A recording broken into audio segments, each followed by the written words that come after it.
Is Japan really safe? What if a fire suddenly breaks out?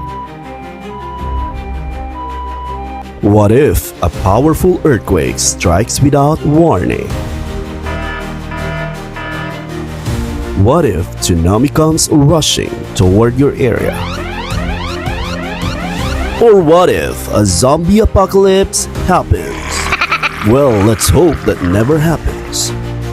How ready are you to survive any disaster? Tara, pag-usapan natin ang 5 tips to stay safe during any disaster in Japan.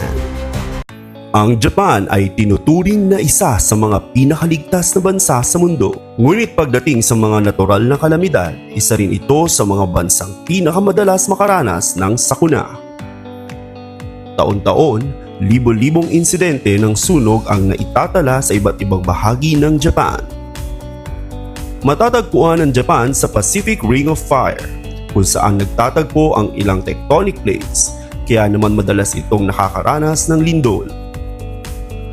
Bilang isang bansang napapalibutan ng karagatang Pasipiko, may panganib din ang Japan sa tsunami, lalo na pagkatapos ng malalakas na lindol sa ilalim ng dagat. Ang magandang balita, isa ang Japan sa mga bansang pinakamahusay ang paghahanda pagdating sa disaster prevention. Kaya sa episode na ito, ibabahagi ko ang 5 simpleng tips na makakatulong upang mapanatili kang ligtas kasama ang iyong pamilya at mga mahal sa buhay.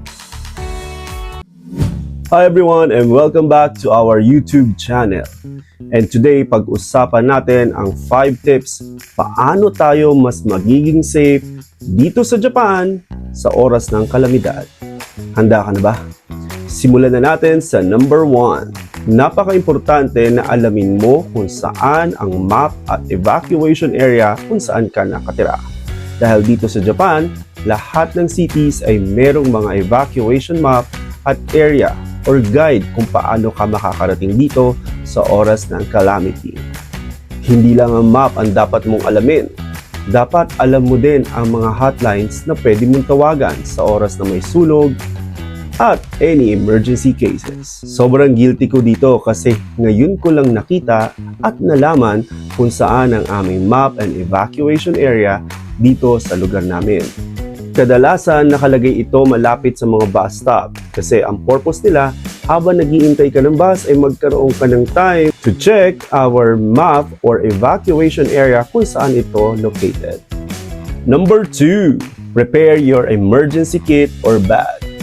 Dito sa Japan, napaka-importante na meron kang emergency kit or life kit sa oras ng calamity kasi itong emergency bag na ito dapat nandun lahat ng mga kailangan mo kapag nagkaroon ng sakuna. At dito sa episode na ito, ipapakita ko sa inyo o magbabag read tayo ng laman ng aking emergency kit or bag. Ilagay ang emergency bag malapit sa iyong entrance door or kung saan madali itong makuha. Para anytime na magkaroon ng emergency, hindi ka mahihirapang bitbitin ito at hawak mo ang iyong emergency bag. Number 3. Have time to visit the Disaster and Prevention Center. Dahil marami kang matututunan dito paano ka makakasurvive sa oras ng calamity, including fire, earthquake, tsunami, at iba pa. Talagang marami silang life-saving hack. Tuturuan ka nila paano mo iligtas ang iyong sarili at iligtas ang buhay ng iba. Sobrang dami kong natutunan nung bumisita ako sa Disaster and Prevention Center. Number 4. Keep your home safe. Isa na dito guys yung sobrang dami nating abubot sa bahay. Sa kahit anong sale binibili natin. Sa mga second-hand shop, punong-puno na yung bahay natin ng mga abubot. Ako sobrang guilty din ako dyan kasi kada pupunta ako ng mga second-hand shop, natutuwa ako kasi mura lang siya na hindi ko nabibili sa Pilipinas. Or nabibili ko man pero hindi katulad dito sa Japan na maaaliw kang bilhin. Huwag tayong basta-basta magdadagdag ng maraming mga abubot sa bahay dahil during calamity, magiging hindrance or magiging sagabal ito para makalabas ka or baka makadagan pa ito sa'yo during disaster. Make your home organized. unahin mo na at isama mo na sa iyong emergency bag ang copies of your IDs or copies of your special documents. Kapag nandun na ang iyong mga documents, safe na kahit may mawala, meron kang extra copies. Bukod sa soft copies of your IDs, isama mo na rin dito yung map ng area ninyo. Picturean mo yung map na nakita mo sa bus stop, i-print mo, i-laminate mo, ipasok mo sa loob ng emergency bag. Number 5, be ready all the time. I think itong number 5 yung pinaka-importante sa lahat na dapat meron ka. Yung pagiging ready mo, yung pagiging handa mo sa lahat ng kalamidad. Handa na ba kayong malaman ang laman ng aking emergency life bag? At ito ang laman ng aking emergency bag. Simulan natin sa waterproof dry bag. Ito guys yung waterproof dry bag. Siguro kaya nila dinesign na ito ay waterproof dahil sa oras ng tsunami kung ano yung pwede mo ilagay dito, hindi mo babasa. Tulad ng mga batteries, flashlights, at mga electronics gadgets tulad ng cellphone mo. Ang galing, di ba? Next natin is yung kanilang radio na complete set na may flashlight, meron na siyang signal radio, meron na din siyang LED, at meron na rin siyang battery charge. Super nice. Bukod doon sa ating emergency light, meron pa tayong extra lamp. Kasi sa oras ng calamity, for sure, walang kuryente. At naglagay din sila ng whistle. Para nga naman kung dala mo na emergency kit mo at naipit ka sa loob ng iyong bahay, hindi ka makalabas, at ang mga tao nasa labas na, gamitin mo lang ito para makita nila na meron pang tao sa loob. Siyempre, meron ding first aid kit. Extra batteries.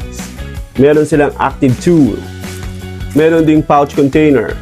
Merong wipes at portable toilet.